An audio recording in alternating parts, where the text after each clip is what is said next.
Greetings, compatriots, and thank you for watching this edition of Meet the Candidate 2024. My name is Jonathan McLeese, and I'm a compatriot from Admiral Raphael Sims Camp number 1321 out of Dearborn, Michigan. And my co-host is... Nice to meet y'all, Vinny Balducci. Some of y'all know me as Cousin Vinny. Coming from Hamilton, New Jersey, from the northernmost southern state of New Jersey, from the private Meredith Pool 1505 camp. And for the next little while, we'll be chatting with Jamie Graham, a candidate running for commander of the Army of Northern Virginia Department at the 2024 National Reunion of the Sons of Confederate Veterans in North Charleston, South Carolina, this upcoming July. Before we get started, let me deliver the following disclaimer.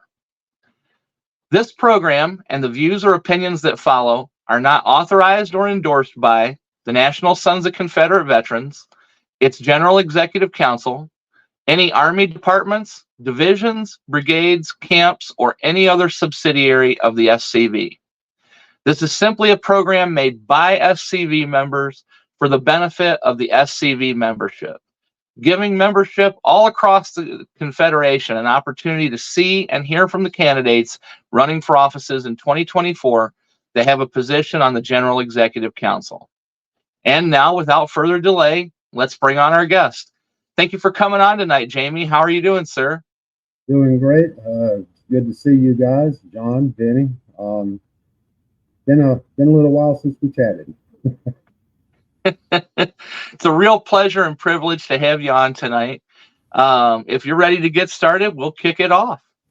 Let's roll. Awesome. So before we ask any questions, if you would just briefly introduce yourself and tell everyone a little bit about your background, SCV credentials, stuff like that. Well, my name is Jamie Graham. I am originally from Conway, South Carolina, the independent Republic of Old County. I've been here all my life. My family's been in this area almost 300 years. I'm ex-military, served with 18th Airborne at Fort Bragg, North Carolina. Participated in Operation Urgent Fury.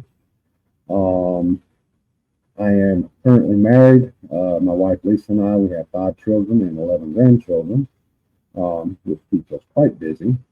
As far as my SCV experience, I am the immediate past division commander for South Carolina.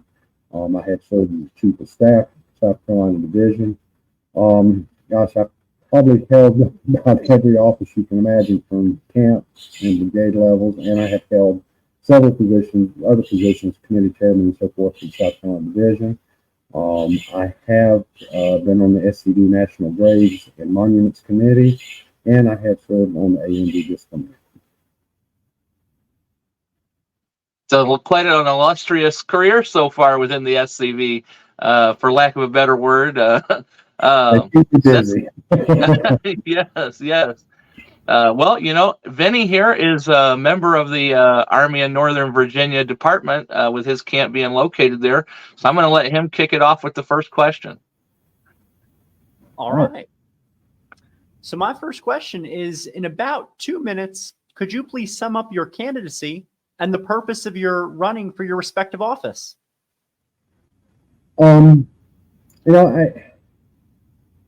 Today we face a lot of heritage issues.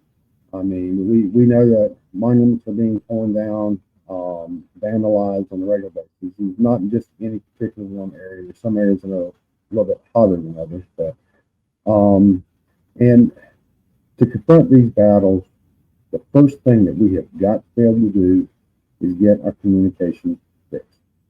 There is no perfect fix, but the GEC needs to be communicating with the membership, but the membership also needs to be able to communicate with the GEC. This is a two-way street, and until we get this communication fixed, we're not going to be able to solve the problem, because we've got to be able to talk to each other. And I think that ANV commander's first job is he's got to be approachable, and he's got to be able to get information constantly out to his divisions so the divisions can get it out to the membership.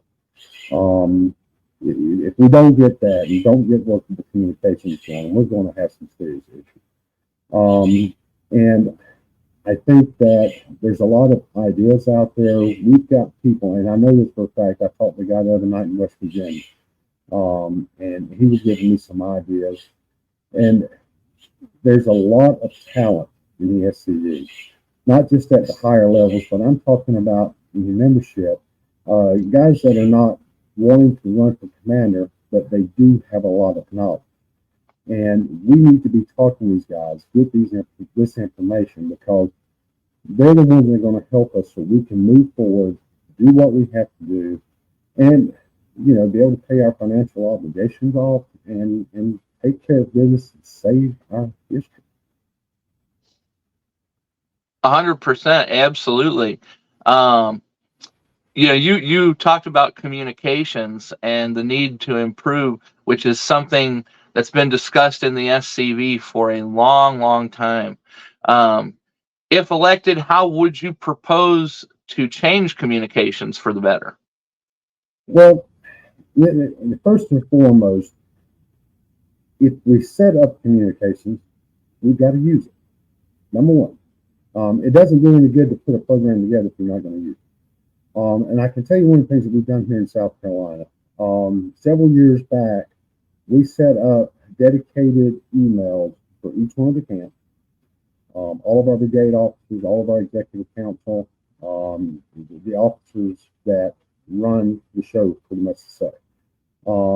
So these dedicated emails are, if you're a camp commander, John, and your time has been served and they elect Benny to come behind you, all you have to do, he has that email address, you give him the password. Of course, you can change the password so he can use it himself, but he has a dedicated email for that camp. And this is where your camp commanders have to work. When I send out information, and I've done this as a division commander, when I send out information to the camps, naturally the camps have got to get that information out to their membership. So that's just one of the ways that we can work with. We've also set up through our website where we have our individuals are signing in to our website. When we have an email flash, we pop a button and it goes out to everyone that's on our website. So this is just a couple of the ways that we've started working. Now myself, I've already started working with the ANV. I have set up a dedicated email for the ANV commander. And in it, I have already talked to several of the divisions. I'm already putting together the division emails so that we have an ANV commander email set and ready with the push of a button. He has got every one of the divisions and all of their staff officers set up and ready with this information. No reason for it not to be able to get out to the membership immediately. I love That's that idea. absolutely fantastic. Yes. And by the way, the email, I have set it up, and it's anvcommander@gmail.com. Pretty simple email. But, and even if I'm not elected ANV commander, and this is the key, it doesn't matter. If we have 5 people throw their hats in the arena and one of them wins, he has access to that because I'll give him the email account and the password, and he has all the information already set up. All he's got to do is run with the ball. That's fantastic. Absolutely. A great plan, I think. It's a start. One of the things that I've learned, and I've sat on our GEC now for 12 years, and it's always been the same issue: communication. And it's funny because you hear a lot of problems. Then, well, how do we fix it? You ask for something, and I don't see people coming up with solutions. They just want to give you the problem.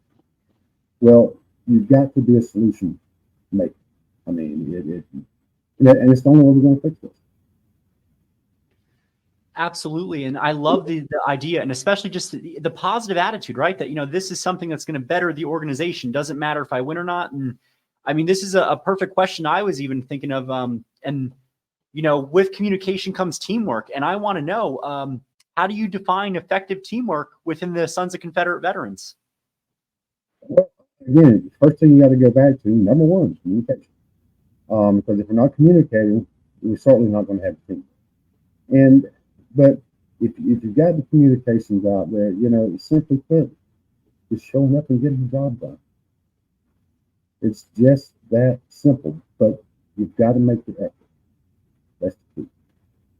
And I know the teamwork works because I've been involved with it for many years now. So you're absolutely right. Without everybody working together, it doesn't happen. I mean, as Benjamin Franklin said, we are either going to all have to hang together, or we will all surely hang separately. So the only way that all this works, this whole any civic organization, but especially one like ours that's under so much attack, it only works when we work together. Absolutely.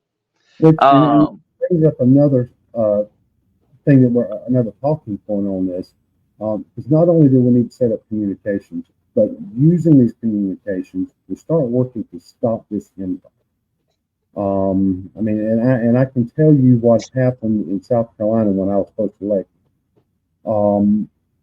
When Kirk Carter and I were great friends, and we were friends right up until his death.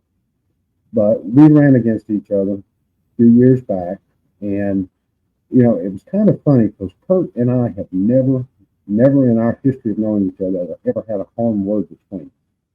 But when we ran, the funny thing is, both of us had the same identical goal: preservation of our history. Point one. We did have two different approaches that we wanted to take.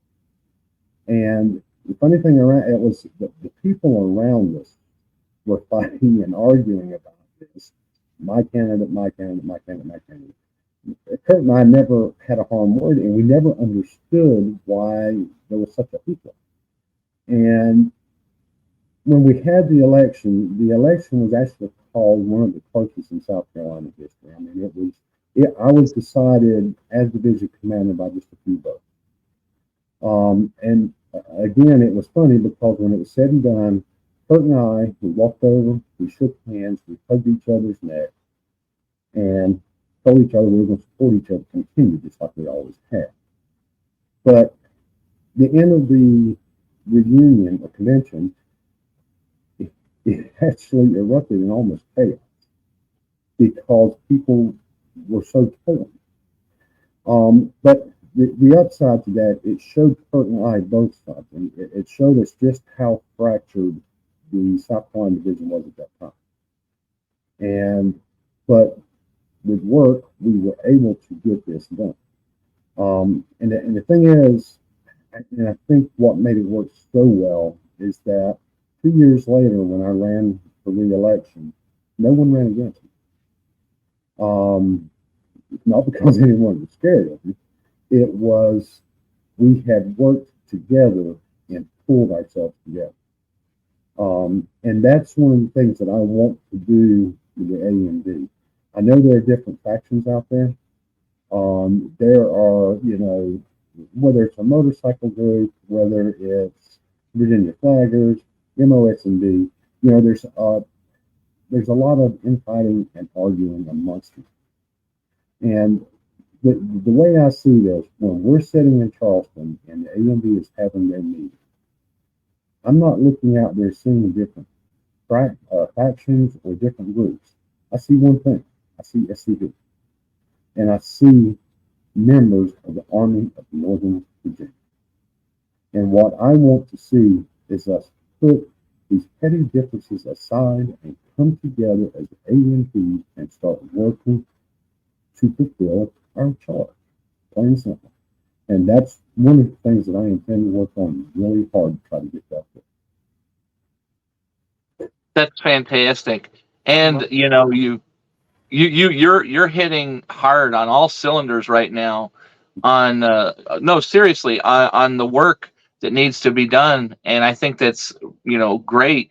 And a lot of folks like myself, I've only been in the SCV since 2015, and it took a little while for me to kind of comprehend the organization structure of how the organization works. And so I was just kind of wondering, because I'm sure that I'm not the only one, that there's other folks, there could be longtime members of 10, 20 years who really don't quite know what the role of these offices is. So if you could real quickly, just define the function of the office of commander of an Army department and what qualifies you for that position. Next one. The Army of Northern Virginia's commander's job is to try and help recruit and retain the members of the ANV. He is the go-between for the GEC and the membership. When there are specific orders that are given out by the GEC, votes that we take, different things that we have to do, or directives from the commander-in-chief, it is the Army of Northern Virginia's commander's job to get that information disseminated among the membership, which goes back to one of the reasons I'm trying to set up this communication system. Because what I'm putting up in the communication system is not just division commanders. I'm putting in division commanders, lieutenant commanders, their adjutants, their chief of staff. That way, when I send that blanket email out, there's no excuse for it not going to the membership. But that is the function of the ANV commander, to oversee this and make sure this information is going out. But I also see it, and it's not in writing anywhere, but this is my view, that the membership are going to have information that they think needs to come back to the GEC. Now, and again, some of the ideas that you're going to have to come up are just not going to be practical. Because I've talked to some people, they come up with some ideas, and just the finances on it alone says that's not practical. But when you've got good ideas, I do believe that the ANV commander's job is to make sure that this gets to the GEC so it can be discussed and we can move forward. It might be a really great idea. I love that, especially, the whole point about improving communications and how this position, it's like a relay. You're that person that has to take something that comes from, up top and then find a way to convert that in a way that everybody in Army of Northern Virginia, which it's vast. It's not just the South. It's places up north. It's Jersey, Delaware, New York. Yeah. I still have to make a phone call to Delaware, and I'm trying to work on my accent to make sure I'm understood when I talk. No offense, Benny. All good. We got Delaware is the same accent as Jersey, South Jersey, roughly.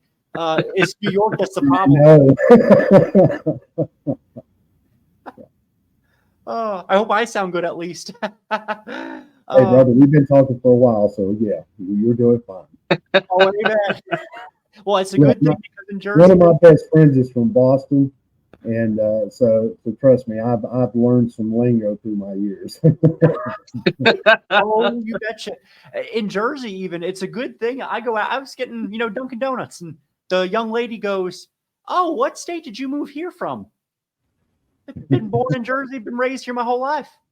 Oh, I came from Oklahoma. You sound like you're from out there. Well, and it's one of the good things about where I live at, because we do have a lot of people moving down here to the Grand Strand and Myrtle Beach area, and man, I meet people from New Jersey, Canada, New York, Ohio, you name it, they're here, and so I've picked up on some different dialects, and I keep reminding them when they say I have a funny accent, no, you're South Carolina. Oh, speaking of which, because you probably see a whole bunch of different, people, because South Carolina, just like, Jersey, we have people from the South coming up here and vice versa. There's a lot of different organizations that come with that too, So my next question is, do you support the SCV being involved in community service projects, helping those outside of the SCV? And if yes, what ideas do you have? And if no, elaborate.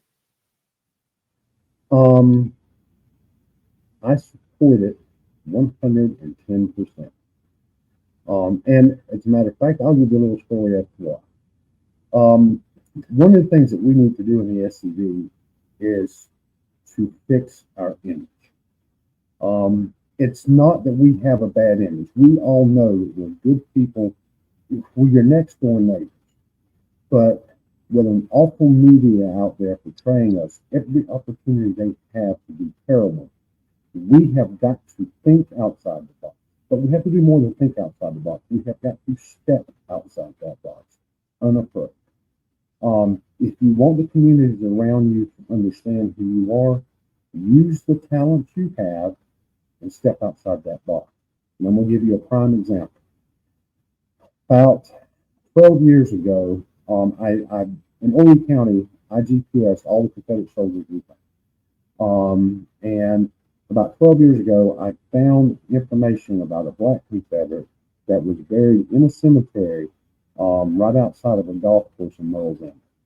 I tried my best for years to find a way to get into it. Well, a few years ago, there was a slave cemetery in Bucksport. It's an area just down below where I live at. And through desegregation, I actually went to school with a lot of the black folks down there. And interestingly enough, there was an old cemetery, an old slave cemetery that we thought had been destroyed. And one of my old school teachers was descended from some of the people that had been in that cemetery. Her and one of my friends from school, Kevin Mishu, actually found the cemetery. And I was watching this, keeping up with it on social media and with Kevin. Kevin's a good friend of mine. And Kevin was trying to get funds raised to help him go in there and clean the cemetery. I don't know if you have any idea how hard that is, but it didn't work. The price tags he was getting to go clean the cemetery were outrageous. And he kept talking about it on social media. So after a few months, I said, you know what? Let me see if I can help. So I called him. And I told him, I said, Kevin, I said, how would you like that cemetery cleaned up professionally? All the stones repaired professionally for next to nothing. He's going, you know somebody? I said, yes, I do. He says, what would it cost us? I said, when we get done, the community has to cook something for us. I don't care what it is. Chicken bog, hamburgers, hot dogs, it doesn't matter. But when we get done, I want the community and my guys to sit down, break bread, and fellowship. That's your cost. He was amazed. Now, at this point in time, he didn't know who it was. So we decided to get together on a Saturday. I told him I'd have my guys come down. We'd survey the cemetery so we know what we needed to do. Out we went. So while we're out there and we're talking, he still at this time has no clue who we are. He's like digging this thing to the best, man. And he's just loving it. This is on the greatest thing in the world. And then I told him who we were. And Kevin was like, really? And at the time I was a division commander. And I told him, I said, yeah, we will do this to help you. And he took it to the community. It's a small community. He took it to the people in the church and the community. And they were a little bit apprehensive at first. Naturally, I would expect that. But the day of the cleanup, we went out.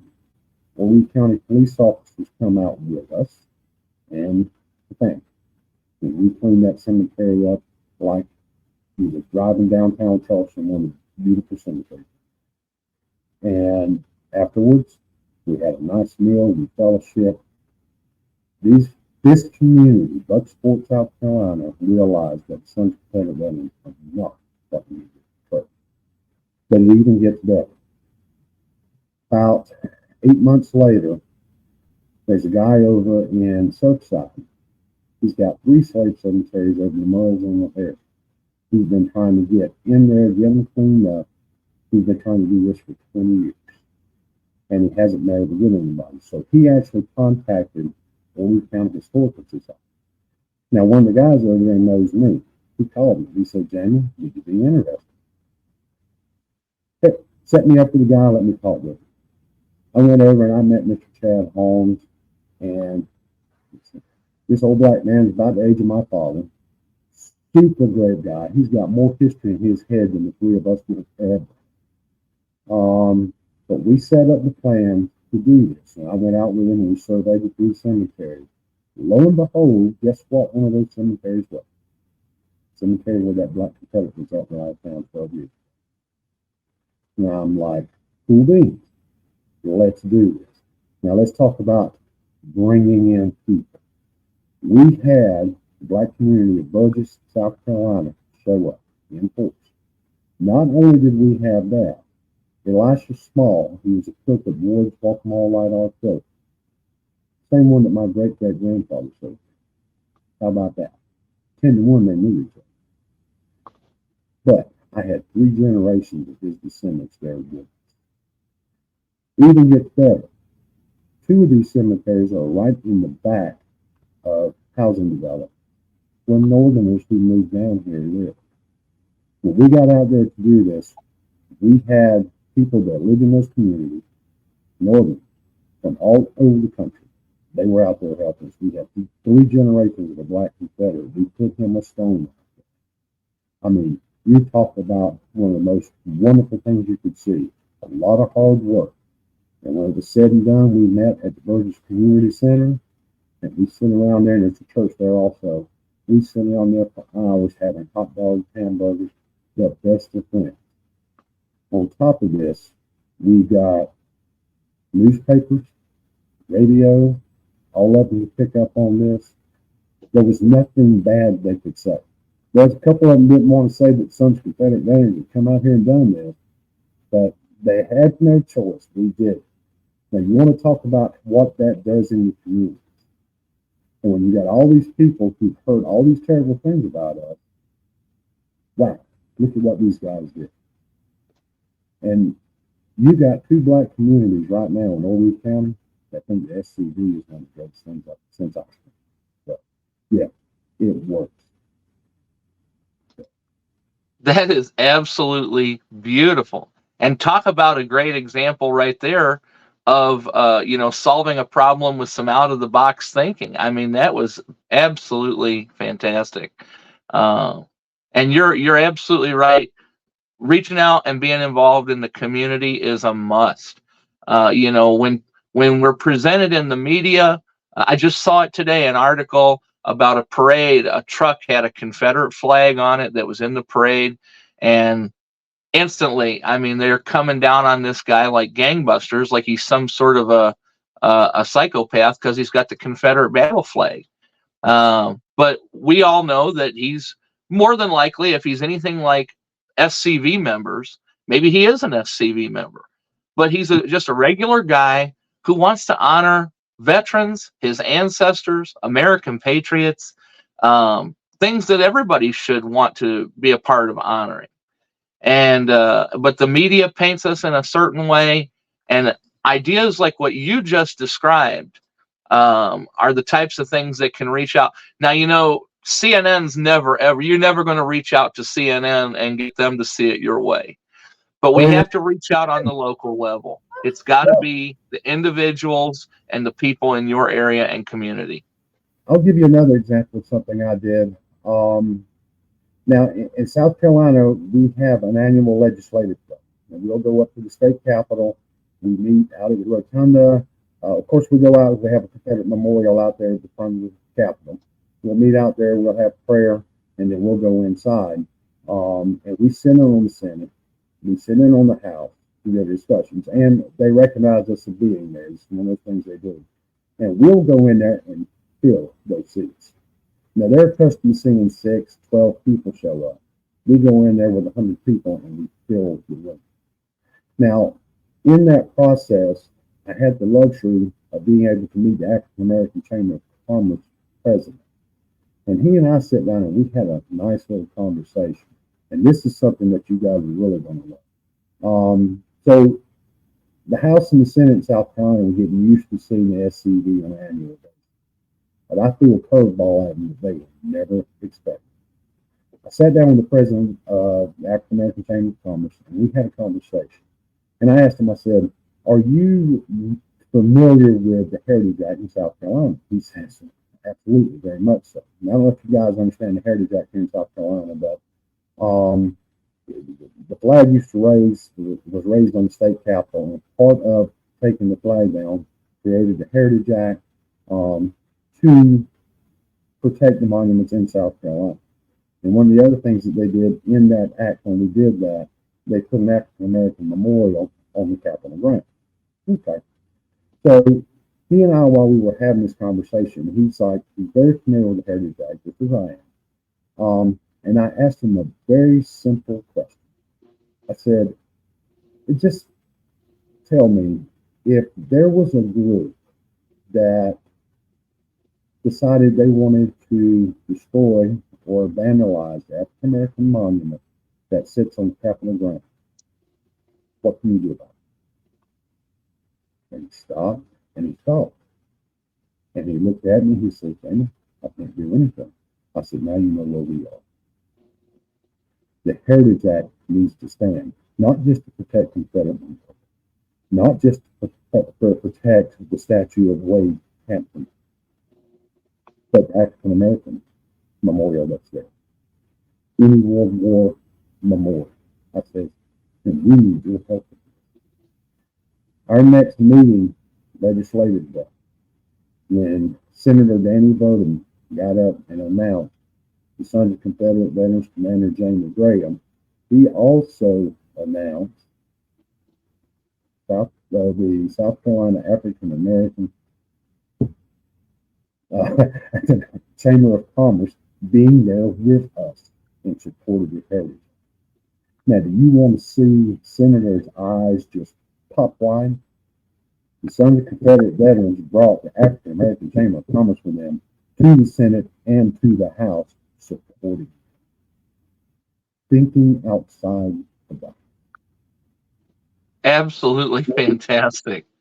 Yes, thinking outside the box, reaching out to the community, explaining out in public what we're all about. I mean, that you just checked off 3 boxes that we were going to touch on right there. That is fantastic. I love it.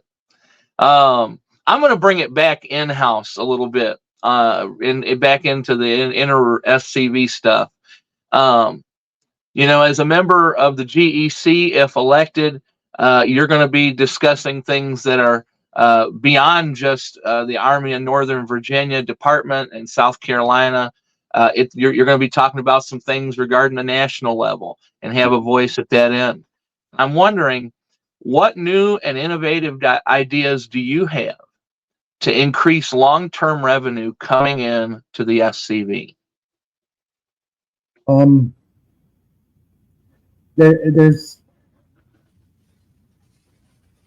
in this particular question, the first people that I want to talk to are going to be guys who know finance, and I really need to look. Because there's a lot of things that the GEC are not sharing with the general population or membership. So there's a lot of things that I don't know, and I really want to sit in there and see exactly what they are doing. But I have heard of some other good ideas as far as helping generate revenue. Of course, there's every time you get an email or you get a Confederate veteran, we're asking the membership for more money. Now, one of the ideas that I heard, and I think there's a lot to this if we look at membership benefits. A small example. Say we were to bring up an insurance policy where you could buy life insurance, home insurance, car insurance. You have brokers that handle this, and the way this works, the brokers get their cut, and the money goes to the big guy. I do this every day with my company, as a matter of fact. I have a broker in Florida who handles my insurance and workman's comp and all that kind of good stuff. But the check's out actually going out to Texas, but he's getting his cut. Why don't we do something similar? Instead of just asking the membership for money, maybe let's work and give the membership something for them. And that's just one of the ideas. And this goes back directly back to what I was talking about, communication. I want to hear from the membership, because these guys, you got some guys out there that know finances. They do this kind of stuff for a living. Those are the guys I want to talk to. I'm a small businessman. I run a small business operation, and I do understand how that game's played. But I want to talk to these guys out here, our members, because they've got the ideas. We just got to find who they are and pull them in. I love that. And I like that innovative thinking, especially with, finding ways to fundraise. That's a really big part of it as, society is progressing and whatnot in different avenues like social media, things like that. We're catching up, to what we probably should have been doing a few years ago. So that I love. And I just want to, my other question I had, because I love this idea, how you know how to bring people together, people that from all walks of life, all different kinds of groups. And some people know this, some people don't know this, but the SCV, we do have a Friends of the SCV, and that's for people who either don't have ancestry or what I say have unknown ancestry, because I usually get people involved in Jersey immediately. Women, as well as men that might not know yet, started out as Friends of the SCV. So we can then do the research and see, do they have a Confederate ancestor or a SCV qualifying one? So my question is, what are your thoughts about the associate membership program at the camp level and Friends of the SCV program? Oh, man, this is the question I've been waiting on. I love a good Yankee. Hear me now. And you're going to see me laugh all the way through this. I'm going to give you two examples. Years ago, we had a guy at the Cmdr camp, didn't have any ancestry, came in as a friend. This guy was one of those, kind of got involved with us with black powder weapons, reenacting stuff that we do. And he was Italian and he was from the Bronx. No ancestry whatsoever. Okay. He lived in Myrtle Beach, and we actually opened up a Myrtle Beach camp. We started the Myrtle Beach camp, and some of our guys moved over there because they lived in Myrtle Beach. And he was one of the ones that gravitated over to the new camp, which was a great thing. Now, we go back to the Confederate veterans. A few years back, one of the Confederate veterans, they honored a guy, a member in Italy, an SCV member in Italy, who had passed away. He had gotten a copy of this SCV Confederate veteran and was flipping through it and saw this art. That guy was his uncle. He didn't know he had ancestry, but he did. So a friend, because of the death of his uncle in Italy, found out that he did have ancestry, and he became an active member. Point one. So yes, it does work. Point two. I've got a couple from Connecticut. We met them at, we do 3 different festivals where we set up a recruiting. I met them at the Anor Hoda, have our recruiting tent out there, and they were talking to us, and kind of history buffs. They had moved down from Connecticut, lived in moved here to Horry County, and they were asking questions, the typical questions someone from Connecticut or New Jersey who has no idea who we are asks. And we thought it was kind of unique. Actually bought a couple of our little knickknacks and said, well, how often you guys do what you do? And we told them and said, they do a Lawyer's Fog Off in just a few months. We'll be there. And lo and behold, they showed up at the Lawyer's Fog Off. They're trying to find out via different events. They gravitated towards us again. They stayed out there with us for several hours, just chit-chatting, learning history, Southern history. I invited them to my camp. They showed up at my camp, and they have been at my camp ever since. Not only are they at my camp, Paul shows up at every one of our functions. He is there helping us, whether it's a turkey shoot, running our recruitment tents. And I'm going to tell you something. Like I said, here in Horry County, the Myrtle Beach area is one of the fastest growing areas in the nation. And so we've got a lot of Northerners that move down. And I pick at him all the time about being a Yankee. He thinks it's the greatest thing in the world. He just laughs himself silly over it. But what is really cool is when you're at the Anor, and I'm talking deep down, good old country folk living off the Little PD River swamp. When we're out there and you have these new folks that have moved down here from New Jersey or Connecticut or New York, and they stop by these rebel flag folks in their little tent, They start asking Southern questions. And Paul gets up there with his good Connecticut Yankee accent and starts laying down Confederate history. Brother, let me tell you, that is where it's at. Yes, I think it's a great book. I love That's awesome. I can You know, just and picture the Bronx accent. well, I know Vinny is like me, and you know, he's in New Jersey, I'm in Michigan, and you know, people are shocked. I mean, we shock everybody. We shock the SCV members when we show up somewhere and we say, "Hey, we're SCV members out of Michigan or New Jersey," and they're like, "Wow!" And then we say, "Yeah, and we got camps up here." Whoa, what? But then also on the people on the other side, they're like, "Well, why are you flying a Confederate flag? You're in Michigan." I said, "Well, I got my ancestors are from the South." There you go. It's fantastic to see the looks on everybody's faces. There's It goes back to what we've been saying in this organization, though, for a long time. Southern history is American history. Amen. Amen to that. And I tell people there's a book, and I'm trying to get one of them, both of them reprinted actually. One of them is called The Chapter in the Pacific Northwest by Miss Marjorie Ann Reeves. She's a wonderful historian. And it's about the UDC chapter that was out in the Pacific Northwest. And at that time, a division in Seattle, of all places. And they had pictures of the Pacific Northwest Indians proudly holding the battle flag in the 1910s. You know, things that you were never even taught. California, a lot of Southerners went out there. The Confederate Soldiers' Home that was in Los Angeles, Dixie Manor. I have the roster and the history about the women that made it possible.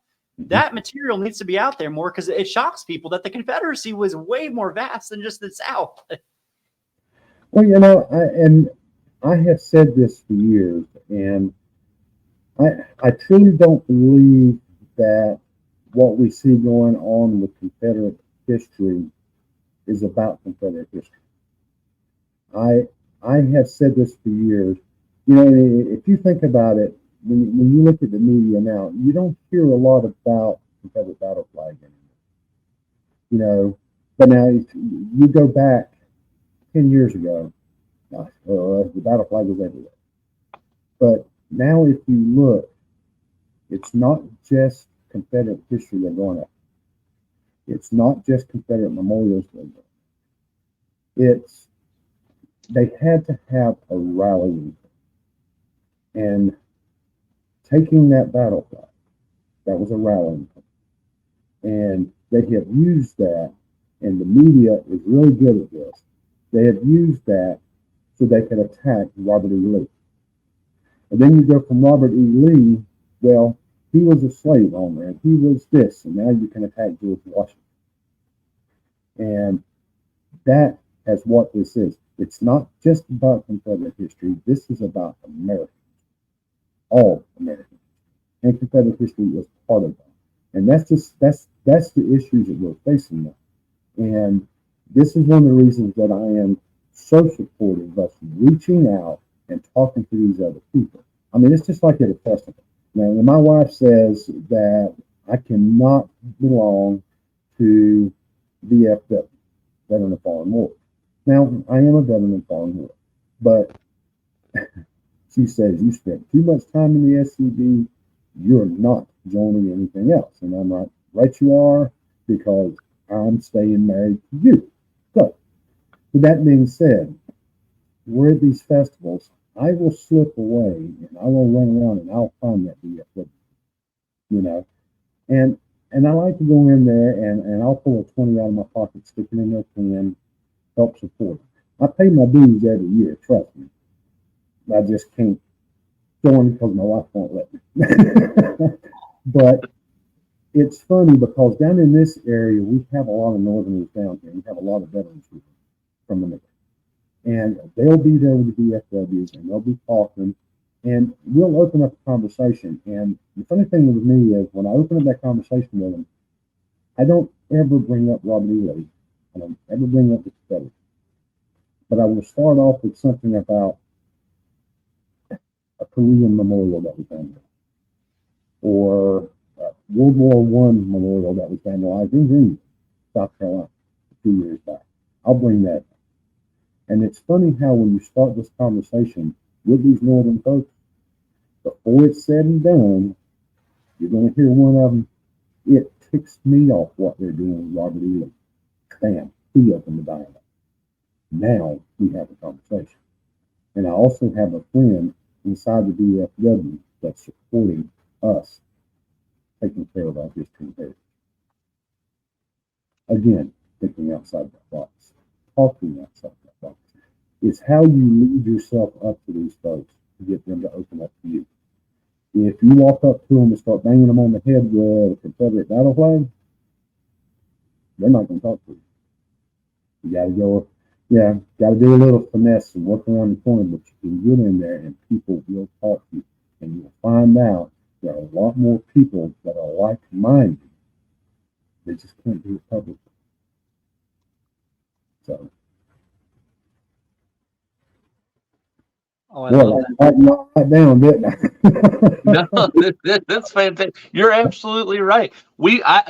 Anytime something happens, whether it be a major monument comes down or whatever, here in Michigan, I've had friends of mine, they didn't like it when when the first one came down, but it wasn't enough to push them to join.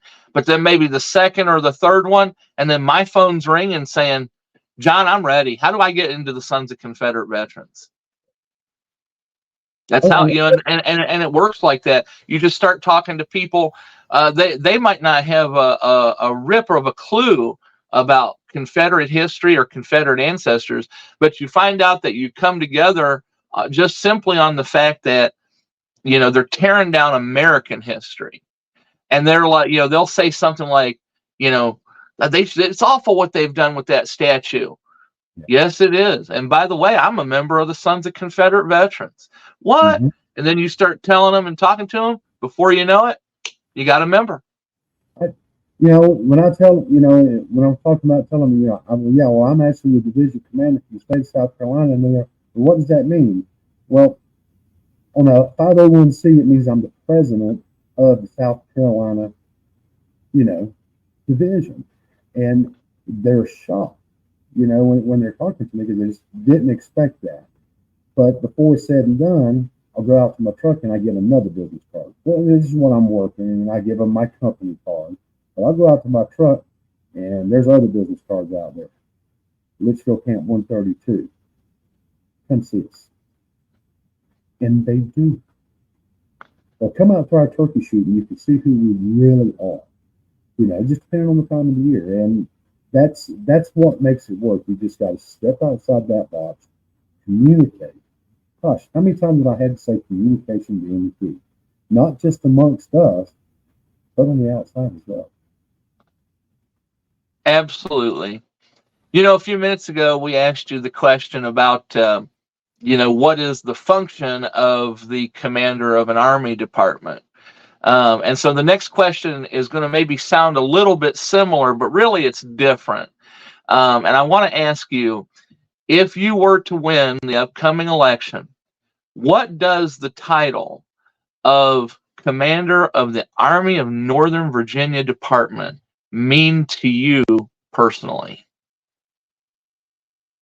Title.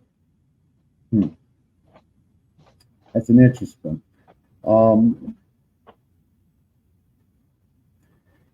The title itself is really irrelevant. I don't do titles. The job is what counts to me.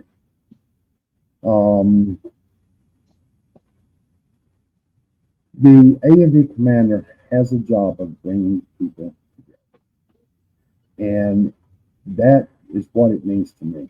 I have a job as the go-between the membership, the division, and the GEC. And I sit on that GEC and I'll be part of the decision-making process. But my job is plain and simple to help us recruit, help us retain the membership that we have, and to work between the GEC and the membership to make sure they can get the job done. Absolutely. I like the way you answer the question.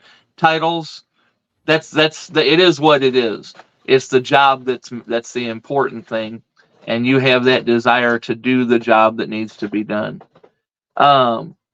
If you're elected, what are your goals and objectives for your first year? First goal, get a communication system working. Second goal, get the infighting stopped. Those are my two immediate goals. And I have all plans to have that done within the first year. It's going to take a lot of talk, a lot of communicating. That is my immediate goal. And doing what I've done in the SCV through the years, I know that it's not too much to fix. So it's going to take some.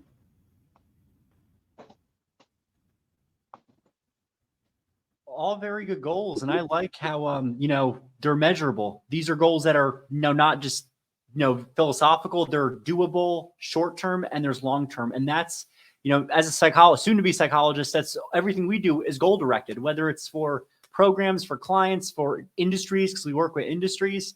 My question goes along with that, and that's plain and simple.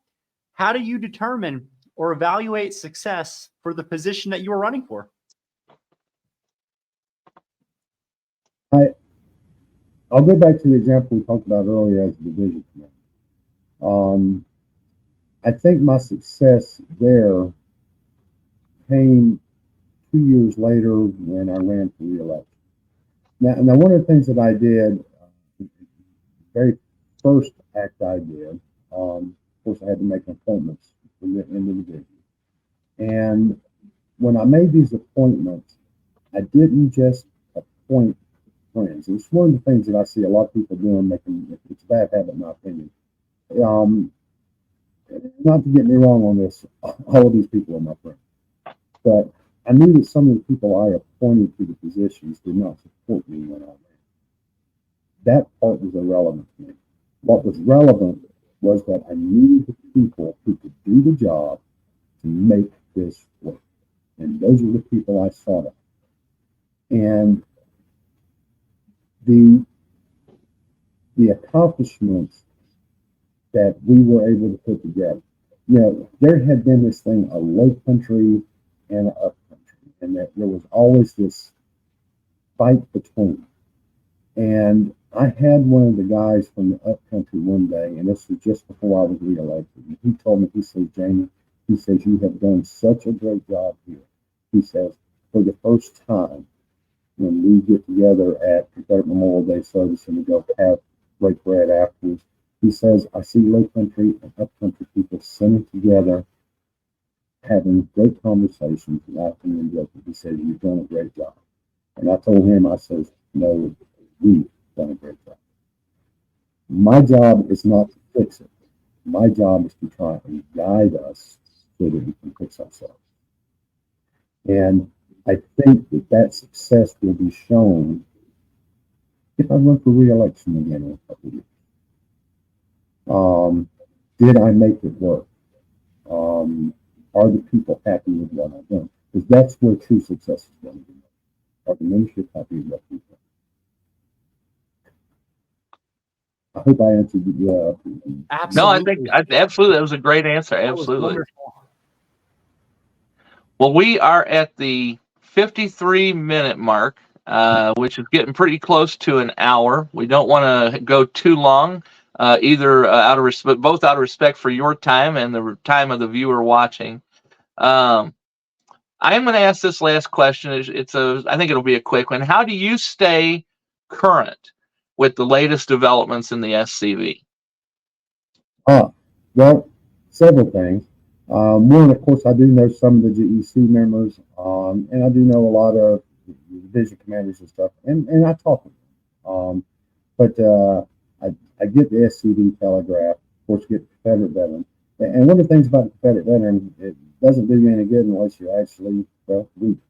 But I'm also involved in social media, whether it's on Facebook, Instagram, and I pay attention. I follow all of the divisions, the different groups. As a matter of fact, McCab groups, Virginia Flaggers, I follow them.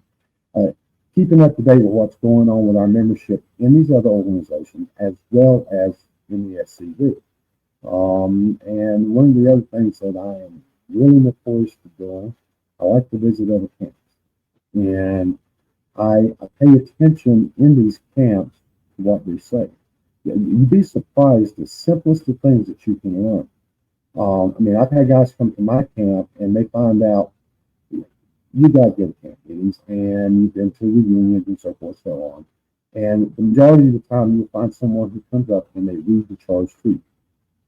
Now, for the past 12 years, my camp has not had someone read the charge to it. I stopped that years ago. My camp, we recite the charge together. They don't need a piece of paper. They know it by heart. And I did that. I believe in our charge. And I live our charge every day. And I told my membership way back when, I want you guys not to just hear somebody read it, but I want you to know it so you can live. And when guys come to my camp and they see that, they're amazed. You know, or I went down to Succession Camp in Charleston. I was visiting them one evening. And at the end of their meeting, when they had their benediction, every person in the camp, to include the FCR ladies and guests that were there, they all stood up and they made a circle inside that room and they held hands and prayed together. These are the kind of things, and it's simple little things like this, but these are the ideas that you pick up by going out and seeing these other camps. And this is where it's going to be. That's how I stay up to date. I'm out there. Wow, this has been awesome. I think that's going to be our, yes, it has. I think that's going to be our last question, and we're going to close out the program. Again, Jamie, I want to thank you for being willing to come on this program to speak directly with the members of the SCV, particularly those within the Army of Northern Virginia Department, and give everyone an opportunity to see and hear from you, the candidate for the Army Department Commander, so that they have this chance to hear what you have to think, and that'll help them to be a better informed voter when it comes down to the national reunion in North Charleston, South Carolina in July. Is there anything else that you would like to add before we close? Well, I'm a comic at heart. Comedy Commander won't pay me, so I have to do it on my own. But you guys can't have me on a video without me showing you my own personal bobblehead. I love it. That's fantastic. And he's got the same color eyes. When I was division commander, my color sergeant, Donnie Raymond, him and his wife were out shopping, looking around, and she saw that and she said, "Donnie, that's Jamie." So you got my bobblehead too. So the next time we do this, I'll let him do all the talking. He probably can look straight into the camera without his eyes going all over.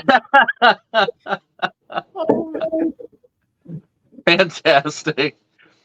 Well, thank you again so much, Jamie, and thank you to everyone watching. I hope that this helps you, the viewer, to be a more informed voter when we meet as a band of brothers later this summer at the National Reunion. On behalf of our producers and co-hosts, compatriot Vinny Balducci from Private Meredith Pool Camp 1505 out of Hamilton, New Jersey, and compatriot Dennis Palmer out of Secession Camp number 4, Charleston, South Carolina. Again, I'm Jonathan McLeese, Admiral Raphael Sims, Camp 1321, Dearborn, Michigan, and we all thank you for watching this edition of Meet the Candidates 2024. God bless you, God bless Dixie, and Deo Vendici. Deo Vendici, y'all. Mayo Black.